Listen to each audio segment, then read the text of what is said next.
बजलहु जखने गाना के बजलहु जखने गाना डीजे रंजित राज के नाम के सुन जान गे सुन महल गे नाच लगल छोरी सब तोरा गाम के सुन जान गे नाच लगल छोरी सब तोरा गाम के जखने बजलहु गाना के बजलहु जखने गाना डीजे उमेश रूपेश के नाम के सुन जान गे सुन महल गे नाच लगल छोरी सब तोरा गाम के सुन जान गे नाच लगल छोरी सब तोरा गाम के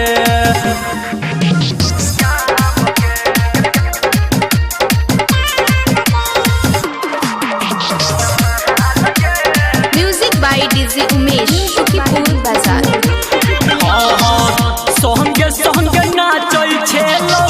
सब मौगी मरदा नाच का छोटा की तोहर उड़ाई दिल को करदा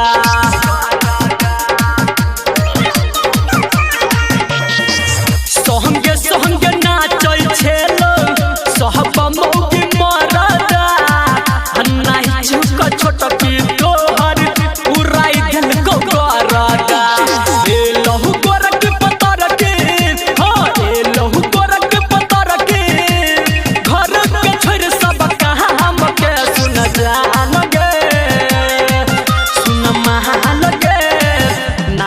लगल छोरी सब तोरा गाम के सुन महल गे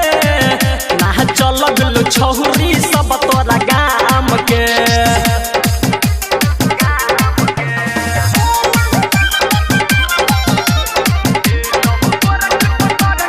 ओ धनी पूरा के नाचो कहरो रे रम रे गे संदीप सुमन के गाना कहौ लगब फेर गे ओ धनी पूरा के नाचो कहरो रे रम रे गे संदीप सुमन के गाना कहौ लगब फेर गे अभिमन्यु सती संगे ओ पीना हिंदल नरेश देखै छु सब तम झाम के सुन जान गे सुन महल गे नाच लगल छोरी सब तोरा गाम के सुन महल गे नाच लगल छोरी सब तोरा गाम के बजलहु जखने गाना हो बजलहु जखने गाना डीजे रंजित राज के नाम के सुन जान गे सुन महल गे नाच लगल छोरी सब तोरा गाम के सुन जान गे नाच लगल छोरी सब तोरा गाम के जखने बजलहु गाना हो बजलहु जखने गाना डीजे उमेश रूपेश के नाम के सुन जान गे सुन महल गे नाच लगल छोरी सब तोरा गाम के सुन महल गे नाच लगल